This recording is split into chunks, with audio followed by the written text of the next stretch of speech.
Hi, and welcome to the Eczema Podcast, where you'll learn tips, products, and natural eczema remedies from Abby, registered holistic nutritionist and founder of eczemaconquerors.com. Stay tuned as she invites experts in the field. Here's your host of the Eczema Podcast, Abby. Hi, everyone. Welcome to the Eczema Podcast. Today, I have a guest with me on the show that we've had before, and he is just so knowledgeable. I love everything that he shares. He flies around to different places to speak. He's flown to Canada and other areas as well in the States. And he also has his own show. It's called, he has his own show on Brightside Radio. He's a chemist and a formulator for his Truth Treatment products as well, which are amazing and super high quality. And he is also a speaker. He's been a keynote speaker at the Total Health Show in Toronto, and I'm just so happy to have him here. And I believe that he is also a nutritionist. So welcome, Ben, to the show. Hey, good to see you, Abby. Is this going to be audio? Are we doing an audio or audio video? We are doing both. Okay, good. All right, good. Yeah, so I'm just so happy to have you on again today. Yes, and it's nice to see you. It's been a while. Yeah. So for anyone who hasn't heard of Ben before, you can always head to our other episodes that we've done before. We talked about how topical nutrition can be really, really helpful for the skin. But today I really want to touch upon a topic that a lot of people are thinking about and a lot of people are concerned about too sometimes, which is how do we prevent and treat wrinkles that develop, especially that develop from eczema, and can it be reversed? I have tons of questions all about wrinkles because I know a lot of the audience gets worried about wrinkles, and they also wonder whether it can be reversed. Okay, great. First of all, you're way too young to be worrying about wrinkles. And also, it's never too early to begin. I don't say worry about wrinkles, but begin addressing wrinkles. Wrinkles are basically defects in the underlying matrix of the skin. This is what we were talking about earlier. The skin is, when you look at the skin, you've got to understand how it's structured, the architecture of the skin. It's hard to really understand what's going on in the skin if you don't zoom in and kind of use your imagination or do a little bit of research and see scientifically how the skin is put together, because looks are deceiving. When you look at the skin, it doesn't look like there's much here. It looks like just a covering, but in reality, the skin is stratified, meaning it exists in layers. And without understanding the layers, you can't really understand skin diseases. You can't really understand dry skin. You can't really understand aging skin. So if you want to take the example of wrinkles that we see with our eyes on the surface of the skin are the end result of breakdowns in the matrix that's way deep, relatively deep underneath the skin. So just to keep it in perspective, the skin, what we call the skin, the organ of the skin, is maybe about as thick as 10 pieces of notebook paper, a little over 10 pieces of notebook paper thick. That's not very thick, right? That's the whole skin. The very tippy top of the skin, the part we see, that is about as thick as 1/10 of a piece of notebook paper. The next major area of the skin, which is called the epidermis, is about as thick as one piece of notebook paper. And then the bulk of the skin, like an iceberg is, the bulk of an iceberg is underneath the water. The bulk of the skin, which is underneath, deep, relatively deep, is about 9 pieces of notebook paper thick. That's called the dermis. This dermis contains the blood vessels, it contains the nerves, and it contains a very resilient protein, a very bouncy, firm protein that's called collagen. Now, you've heard of that term collagen. And everybody is fascinated with collagen because we know, at least we're told, that breakdowns in collagen are what lead to wrinkles. Breakdowns in collagen lead to a lot more than wrinkles. Talk about that in here in a second. But when we see wrinkling, what we're really seeing is the collagen underneath breaking down and the rest of the skin sinking. A wrinkle is like a sinking in of a certain area of the skin due to a defect or a breakdown or deterioration of collagen. That makes sense so far? Yeah. So the collagen is the net underneath. When that breaks down, the top part sinks, kind of like a sinkhole in the street. You know, the breakdown underneath the street causes the surface of the street to sink in, a sinkhole or pothole. A wrinkle is a pothole in your skin. It's caused by a breakdown underneath, which is where the collagen is. Excuse me. So the way you want to take care of wrinkles, first of all, you want to stimulate the production of collagen. However, the best way to take care of wrinkles is to prevent the breakdown from occurring in the first place. Now, the breakdown of collagen that occurs in the first place is going to be due largely to issues of nutrition. Collagen is always breaking down. But when we're healthy, when we're young, and we have enough nutrition, and we're not eating crappy food, the collagen is being replaced. The body is in this constant mode of break down and build up, and break down and build up, and break down and build up. When we're young and vital and strong and healthy, the breakdown is less than the build up. We're building up faster than we're breaking down. It's kind of like if you have money, if you have a business, right? If you have a business, you're always spending money. You got to buy, raw materials, you got to pay employees, you got to pay them rent, etc., right? But you're making money too. And as long as you're making more money than you're spending, you have a good business, right? It doesn't matter what you're spending. It matters how much you're making relative to what you're spending, right? In the business world, we say in the red or in the black. If you're spending more than you're making, you're in the red. If you're making more than you're spending, you're in the black. When you're young and you're healthy, your body business is in the black. It's making more than it's breaking down. It's making more than it's spending. That's what young people are. Young people are vital. They're strong. They're healthy. You ever look at a little kid? I mean, you're a young person too, but a little kid, like a 5-year-old or 4-year-old, they're so healthy. They're running around. Their cheeks are all fluffy and plump, and they just look like a picture of health for the most part. And you can't even stop looking at them. They're so beautiful and so healthy. Little kids, right? And then as we get older, that happens less and less. Little kids are like a business that's majorly in the black. As we get older, we start to break down, and we don't build up as fast as we break down. Wrinkles are the end result of a body that is breaking down faster than it's building up. So if you want to reverse wrinkles, or if you want to prevent wrinkles, you want to build up faster than you're breaking down. Building up requires 3 elements, actually. It's a triangle. The 2 major elements, or I don't say major elements, there's 3 elements. The first element is nutrition. And we're talking physically here. Mentally and emotionally, as you alluded to earlier, and as we were talking about earlier, they play a role too.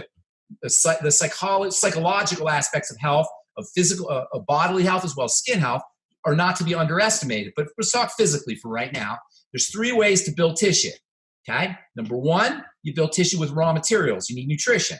You need the building blocks. You need the proteins and the fats and the sugars, the building blocks, and you need the chemical triggers, the chemical activators, the vitamins and the minerals and the essential fatty acids, and to a certain extent the amino acids.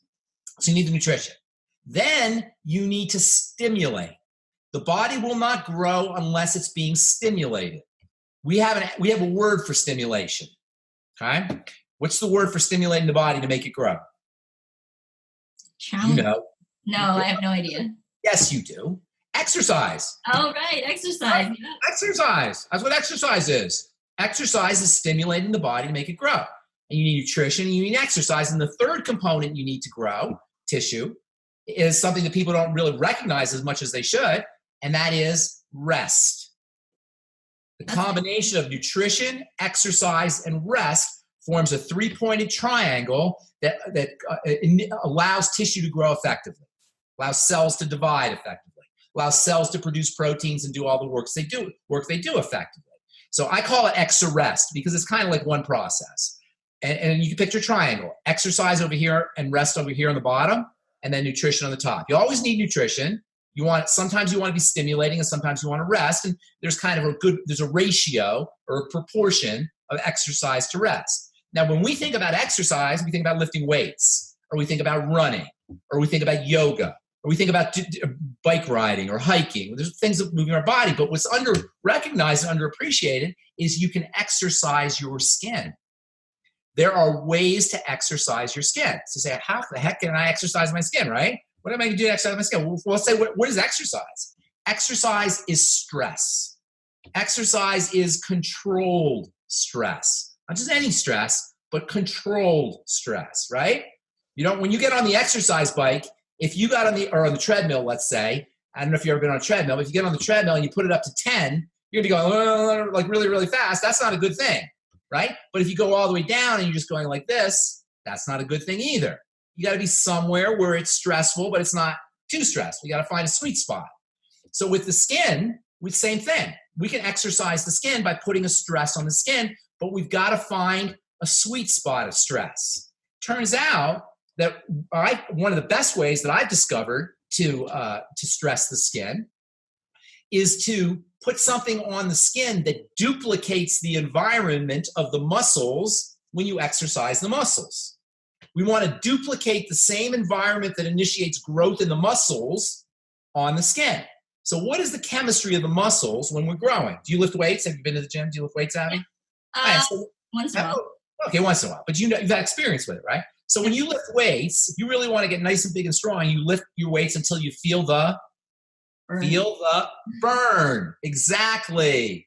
The burn triggers growth. Now, what is that burn? There's no fire in there. It's not like when you say feel the burn, there's no fire going on. There's no flames. What is the burn? Stress. Well, what is causing the burn? That stress is initiating, but what's the actual cause of it? Is it acid. Lactic acid? Acid, lactic acid, exactly. Acid in the environment of the muscle initiates growth, lactic acid. And what we're trying to do with the skin, if we want to make it grow, remember, when we lift weights, we want to make our muscles grow. When we exercise our skin, we want to make our skin grow. We want to make our collagen grow. We want more collagen. So if we want to duplicate the environment on the skin that's happening in the muscles when we make the muscles grow, we want to get some acid on the skin. Interesting. We don't want battery acid. We don't want sulfuric acid. We want an acid that is strong enough to cause a response, like a growth response, like when you work out, but we want on the skin. So let's see. What kind of acid is it? You said it earlier. What kind of acid is it that makes your muscles grow? The lactic acid. It's lactic acid. So why don't we put lactic acid on the skin? Well, guess what happens? If you put lactic acid on the skin, the same thing that happens in your muscles happens on your skin. Now, lactic acid is actually a member of a family of acids called alpha hydroxy acids. Have you heard that term? AHA? AHAs. They call them AHAs, right? Alpha hydroxy acids. Lactic acid is one of a whole bunch, a dozen different alpha hydroxy acids. I don't even know how many. There's probably 9 or 10, something like that, maybe more. Alpha hydroxy acids on your skin do the same thing that alpha hydroxy acids in your muscles do your muscles. They make your skin grow. They make everything in your skin grow. You're talking about collagen for wrinkles, but they also make cells grow. They make cells divide. Everything you want to upregulate, my favorite word in biochemistry is to upregulate.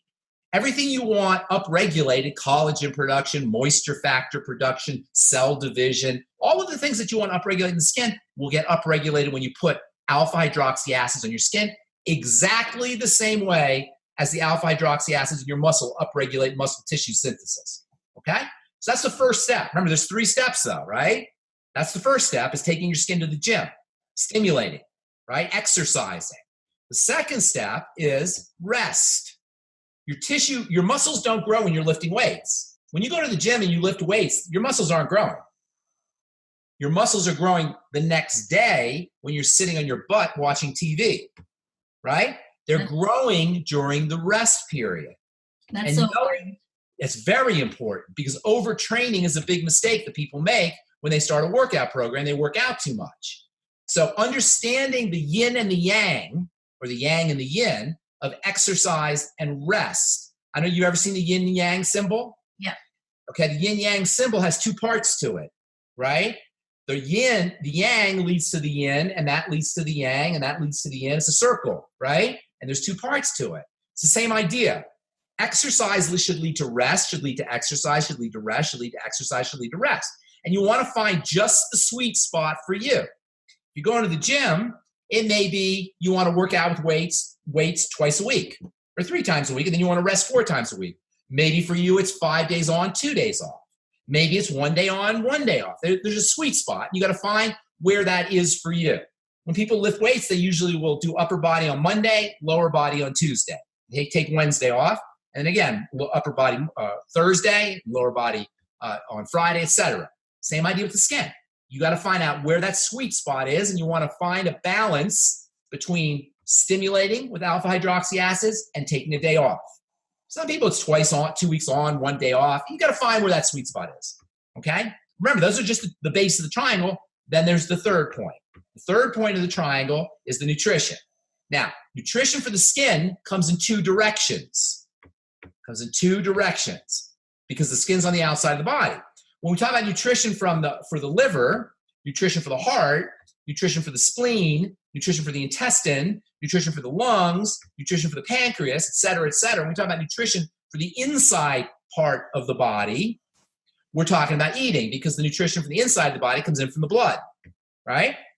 And that's true. The skin is an organ, just like the spleen and the liver and the intestine, everything else in the body. So making sure you're eating correctly is going to be very important. When we talk about eating correctly for the skin, we talk about the two categories of nutrition. The big nutrition, protein, very, very important for healthy skin. Fatty acids, essential fatty acids, or good fats, we'll say, very important for the skin. And good sugars. And that's an interesting point right there, because people don't realize there's good sugars that you need to eat. The best source of good sugars is fruits and vegetables, produce, and mushrooms. Those are the best sources of good sugar. So making sure you're eating correctly in terms of the big nutrients, the protein, the fat, and the sugar is important. And then making sure you're eating correctly in terms of the micronutrients, the vitamins, the B complex, vitamin C, vitamins D, E, A, and K, your essential fatty acids, and your essential amino acids. These are the micronutrients, the macronutrients, the micronutrients. Make sure you're eating them. And also supplementing. You know, our food today doesn't have the micronutrients that it needs to have. So fortunately, you can supplement.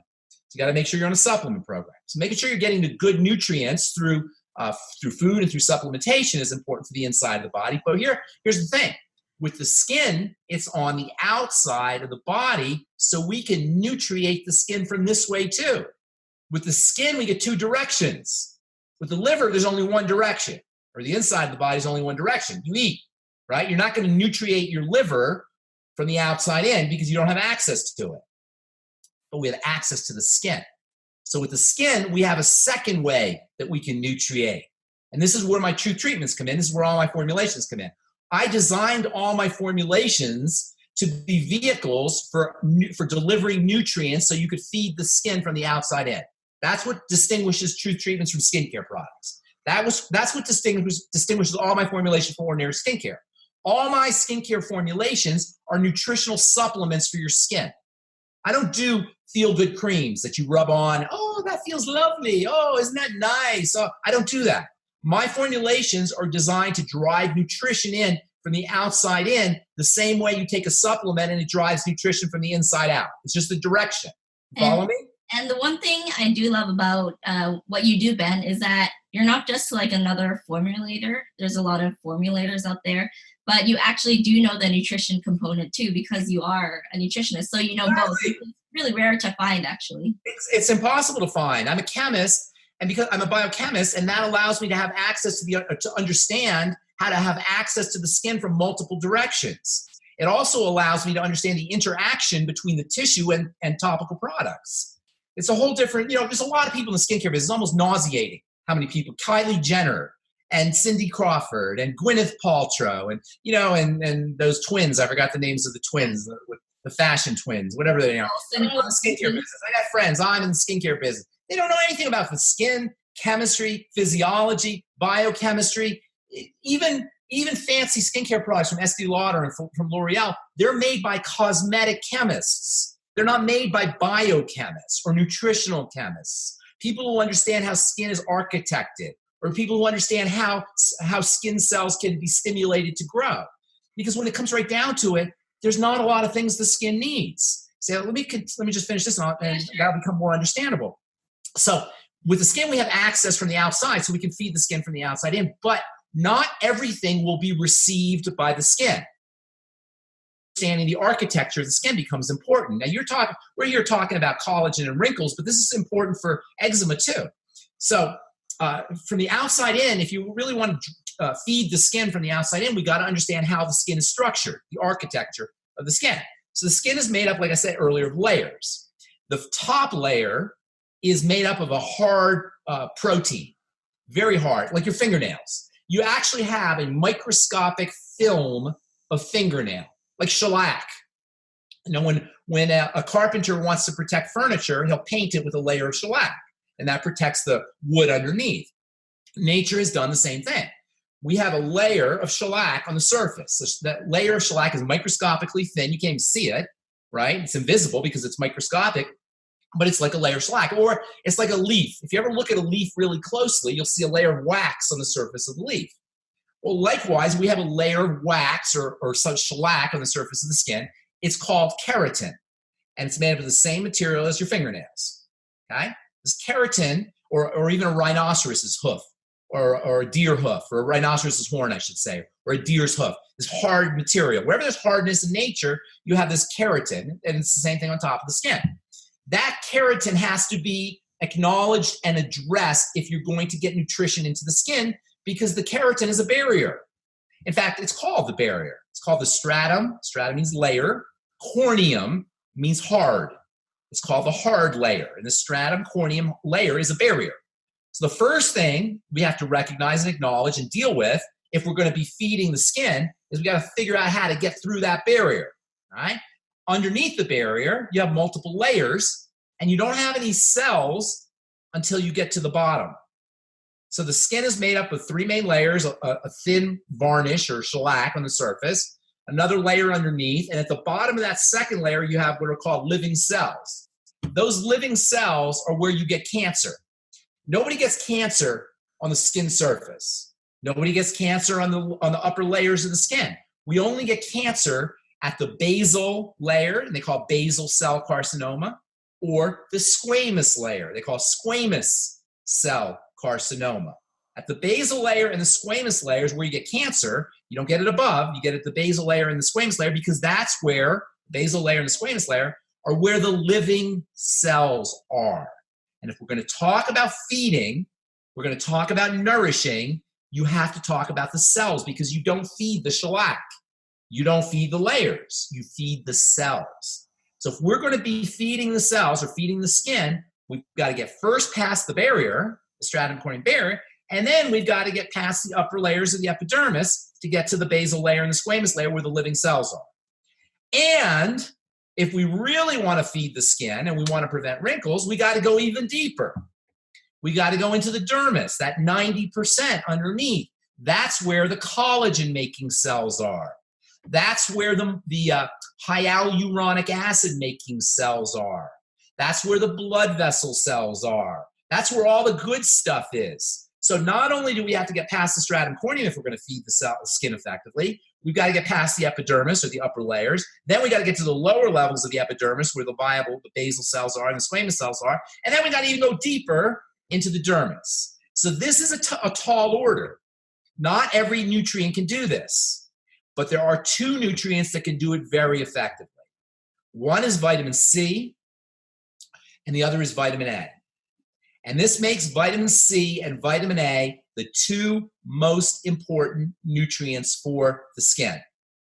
There's also another category of nutrients called minerals, or elements more accurately, and those can traverse through the stratum corneum as well, but they're not as important as vitamin C and vitamin A. They're secondary importance. Primary importance are vitamin C and vitamin A. Vitamin A comes in a couple different varieties. There's the cheapo form that you'll find in drugstore products and cheap skincare products, ineffective skincare products. And that's a waste of time and money. That's called retinol palmitate. That's useless. I do that all the time. That's useless. That's not going to do anything for your skin. Really, well, I don't want to say that. If you have a high enough concentration, you may get some benefits, but you have to have a real high concentration. I make a product with 12% retinol palmitate. That's a lot. And that's really what you need. Most products have 1 or 2%. They're not going to do anything. But the most powerful form of vitamin A is so powerful that you need a prescription for it. It's a drug. This is a form of vitamin A that is amazing for turning on the production of collagen. It traverses the stratum corneum. It goes through the upper epidermis. It makes it to the basal layer and the squamous layer. It feeds, it activates basal cells and squamous cells. It activates them to grow and to divide and to do all the business. It upregulates them. Amazing, amazing product. It goes into the dermis. It turns on the fibroblasts. It turns on the production of collagen. It's just amazing, absolutely amazing ingredient, but it is a prescription product. You do have to go to the doctor. That's called retinoic acid. Okay, drug company called Johnson & Johnson discovered the value of this, and they stuck it in a product that became the go-to skincare active skincare product you need a prescription for. It's called Retin-A. You've heard of Retin-A, I'm sure. Retin-A is so effective at upregulating and controlling and modifying cell behavior, it's actually used for acne and psoriasis too, because it's so effective. So it's a wonderful product. Retinoic acid is a wonderful ingredient. It is a bit aggressive, and it does require a doctor's prescription. So retinol palmitate is the cheapo form. It's not going to do much unless you have a real high concentration. It'll do much in like over 10%. You might get some benefit. And then there's the super high potency form of vitamin A. It's so potent you need a prescription. There's also a middle form of vitamin A. It's not as strong as retinoic acid, but it's way stronger than retinol palmitate. You don't need a prescription for it. It is a bit stimulating, so you want to be using it a little bit carefully, but it's got wonderful benefits. And best of all, you don't need to get a prescription for it. That's called, I know you know this, right? What's it called? Wait, we're still talking about the vitamin A? It's called retinol. Right, retinol. Right? Retinol is like a middle ground between retinoic acid and Retin-A. So between retinol or retinoic acid, you have, and even retinol palmitate in high enough concentration, you have the first most important vitamin for the skin or nutrient for skin cells. Okay, for wrinkles, for everything. Okay, for treating eczema, psoriasis, anti-aging, acne, for everything, just for skin health. Then the second important ingredient, for nutrient for the skin, for skin cells. When I say for the skin, I mean for skin cells. The body is made up of cells and then the stuff around the cells. If you want to change the health of the body, you got to be at the cells, not the stuff around the cells, right? The cells are swimming in a matrix. The matrix isn't where you want to be. If you want to change health, you got to be at the level of the cell. Does that make sense? Mm-hmm. Okay, so vitamin A, that's the first thing for the cell. And the second important nutrient topically for cells is vitamin C. But vitamin C is a bit tricky because you see, vitamin C, under ordinary circumstances, is not going to make it through the barrier. It's going to sit on the surface. This barrier is designed to repel water. And that's actually its main function, is to repel water. Human beings evolved out of the ocean. And when we came out of the ocean, we had to develop a way to keep all the water in and keep the water out, a barrier. And that stratum corneum barrier, that fingernail that we talked about, that varnish or shellac that's on our surface, its main role is to keep water out of the body and to keep water in the tissue, to prevent us from desiccating, from drying out, and to prevent us from dissolving into a puddle every time it rains. So you basically have a raincoat on the surface of your skin, like a layer, like on that leaf. Just like you have that wax on the layer on the surface of the leaf, you have a layer on the surface of the skin that keeps the water in, keeps the water out. So with vitamin C, if we want to get vitamin C to the cells, which are relatively deep, we got a problem because we can't get past the stratum corneum. I mean, if you take your vitamin C, this is vitamin C water that I'm drinking. So if you take vitamin C and put it on the surface of your skin, is it going to go in the skin? No, it's going to bead up on the surface. You can see it right here. So we got a problem with vitamin C. Vitamin C is, by the way, the technical name for vitamin C is ascorbic acid. And ascorbic refers to the fact that vitamin C, ascorbic acid, is the cure for collagen deficiency disease called scurvy. Have you heard of scurvy? Yeah. Mm-hmm. Yeah, scurvy is a collagen deficiency disease, right? In a way, aging is like scurvy. In a way, aging of the skin is a form of scurvy. And by the way, many of the other ways we age, like when our heart vessels break apart, or when our joint tissue deteriorates, or when our interior body, the matrix that all the organs are sitting in, breaks down, and we get prolapses and hernias and ruptures. All of the signs of aging are really, in many ways, like scurvy. In many ways, scurvy or aging is a form of scurvy. Interesting. Okay? Isn't that interesting? So ascorbic acid comes from the word ascorb. When you put an A in front of a word, that means without. It means it eliminates. Like atypical. Atypical means not typical. Okay, when you put an A in front of a word, that means a prefix. That prefix A means not. Ascorbic means A without. Scurvy. Scorba means scurvy. It's the Greek way of saying scurvy. So ascorbic means without scurvy. That's so interesting. Right. If we know that aging is subclinical scurvy and vitamin C cures scurvy or ascorbic acid cures scurvy, then you can see there's a connection between vitamin C for scurvy and vitamin C for aging. The same mechanism that prevents collagen disease when you have scurvy prevents collagen weakness when you have aging. This is how important vitamin C is as an anti-aging ingredient, internally as well as externally. And that's what makes vitamin C such an important topical ingredient. But the way that you put it, yeah, you're such a great teacher. Like even the analogies that you share is so great. That's what I want you to understand. Because it's not that complicated. And if you can make analogies, it shows you how simple everything is. We get overwhelmed by these ideas, but if you create analogies, you can see how simple it is. So anyway, so ascorbic acid is like you could change the word scorbic into aging. So it's aging acid, but it's water soluble. It sits on the surface. So we got to come up with a way to get it through that barrier. In chemistry, we say like dissolves like. So if you put water on top of this it's a fatty barrier, it's like a waxy fatty barrier, you're not going to get penetration because like dissolves like.